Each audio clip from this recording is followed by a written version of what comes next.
De nouveau, Pilate a Jésus devant lui, et il ne sait que faire. Aux prêtres et aux magistrats juifs, il répète, mais il n'est pas coupable, vous voyez bien, je l'ai interrogé moi-même et il n'ai rien trouvé contre lui. Hérode non plus, qui me le renvoie. Il a fait un peu d'agitation, eh bien, je vais lui faire donner quelques coups de verge et je le relâcherai, ce sera suffisant.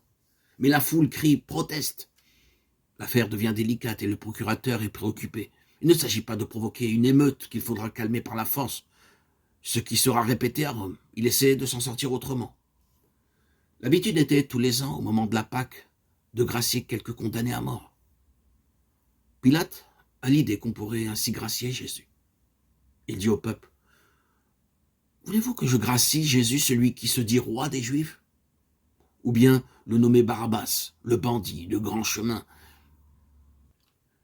qui attend d'être mis à mort pour tous ses crimes. » Il lui semble certain que la foule va répondre « Gracier Jésus » et non point Barabbas, criminel et brigand.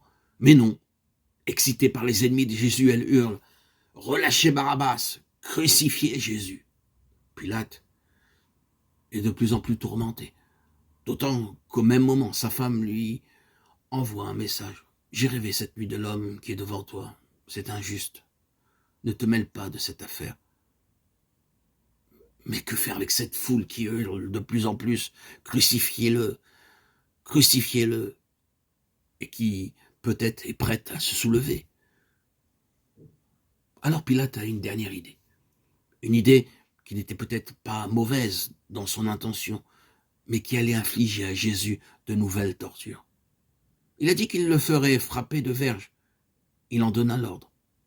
Pourquoi a-t-il voulu accorder une satisfaction à la foule avant de relâcher sa victime? A-t-il pensé qu'en voyant ce malheureux épuisé par la flagellation, elle aurait enfin pitié? Mais le supplice a lieu, et il est atroce. Les lanières sifflent dans l'air et frappent, la peau se déchire. Ce n'est plus au bout d'un instant qu'une loque humaine écroulée au pied d'une colonne et que chaque coup fait tressaillir de douleur.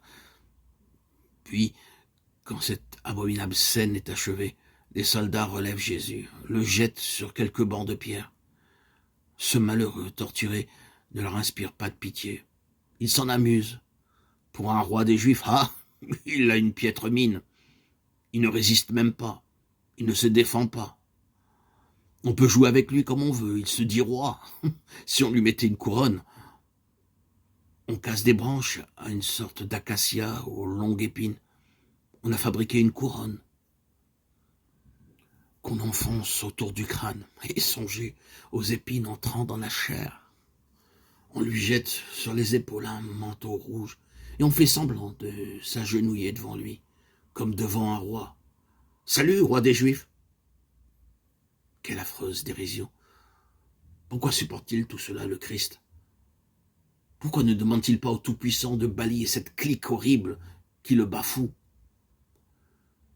Parce qu'il veut nous apprendre cette suprême leçon, que c'est dans l'outrage et l'injustice, lorsque les hommes vous méprisent, qu'on est le plus près du cœur de Dieu.